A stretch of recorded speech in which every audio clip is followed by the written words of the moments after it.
vous arriver au cœur de l'actualité. Une arnaque, Charlotte, l'arnaque au QR code. Et Dieu sait que maintenant, on vous propose du QR code, en veux-tu, en voilà. Nous-mêmes, je crois que la saison dernière, on disait scanner ce QR code pour nous écrire. Là, le principe est malheureusement assez simple. C'est un vrai QR code qu'on vous propose et qu'on va vous envoyer, par exemple, par email.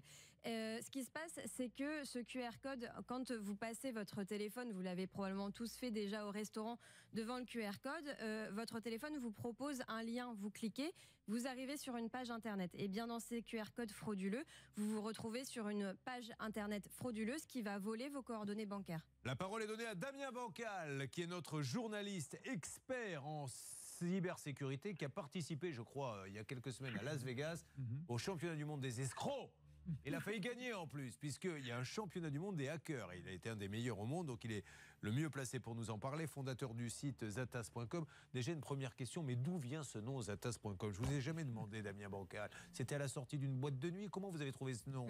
Ouais, même pas ça, Julien. Non. En fait, il y a quelques années, je suis tombé sur un livre écrit par un journaliste américain qui parlait de la TAZ, Temporary Anonymous Zone. Ça paraît compliqué, mais c'est quand on est sur Internet, le lundi par exemple, eh bien le mardi, on est sur notre espace, un autre site web, un autre élément numérique.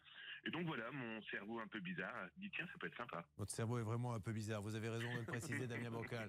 Mais on va lui demander de revenir normal, votre cerveau. Expliquez-nous. Donc, il y a vraiment danger, il faut faire attention et surtout comment prévenir tous ceux qui se disent alors qu'est-ce que je fais maintenant? Je le scanne le QR code ou je le scanne pas? Alors justement, le problème du QR code, c'est quelque chose qu'on voit partout, très simple à utiliser. Et donc du coup, on a envie effectivement de prendre son téléphone, de regarder un petit peu ce qui se cache derrière ce petit carré. Sauf qu'effectivement, prudence. Prudence, pourquoi? Parce que derrière ce QR code, on a pu modifier un malveillant l'URL, l'adresse web. On a pu modifier la redirection. Et on a pu le voir par exemple sur des vélos. Voilà, ces vélos qu'on pouvait louer. On l'a vu aussi sur de fausses amendes. C'est-à-dire qu'il y a des gens qui ont loué des vélos, Damien, ils ont donc pris, comme on le demande, le service, vous scannez le vélo et en fait ils se sont fait après plumer?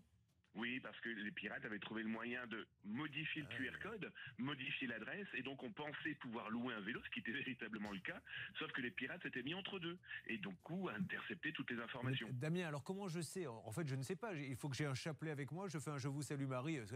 Chacun fait selon sa religion avant de passer le QR code? Non, on va d'abord regarder son téléphone, parce que maintenant les téléphones vous affichent l'adresse internet qui va être en parallèle de ce QR code. Mais très peu de gens font attention, d'autant plus que j'ai vu dernièrement des logiciels qui vous noient de publicité, et du coup vous ne savez plus trop où vous devez cliquer, et surtout ce que vous allez pouvoir visiter. Non, c'est prendre un petit peu de temps, vérifier déjà ce qui va être inscrit sur votre téléphone, et au moindre doute, on ne clique pas. Mais alors qu'est-ce que c'est? Damien, essayons d'être un peu plus concret, parce que je ne vous cache pas, j'ai un niveau d'études très limité, Damien, contrairement au reste de l'équipe, mais soyez plus précis. Qu'est-ce que ceux qui nous écoutent ou nous regardent, qu'est-ce que je dois regarder sur l'adresse? Alors, quand je me clique sur ce fameux QR code, eh bien, par exemple, si c'est une société qui me loue des vélos, il faut que ça soit véritablement l'adresse de la location du vélo. Okay. Je prends l'exemple aussi des amendes. Vous savez, l'Antai, le fameux site internet qui me permet, Antai, qui me permet de payer les amendes. Eh bien, je vérifie bien que ça soit la bonne adresse et pas quelque chose qui vous envoie, je ne sais trop où, dans n'importe quelle partie du monde. Eh bien, merci Damien Bancal. Sur le site zatas.com que l'on retrouve régulièrement, vous en savez un petit peu plus sur cette arnaque. Ça peut vous arriver au cœur de votre actualité.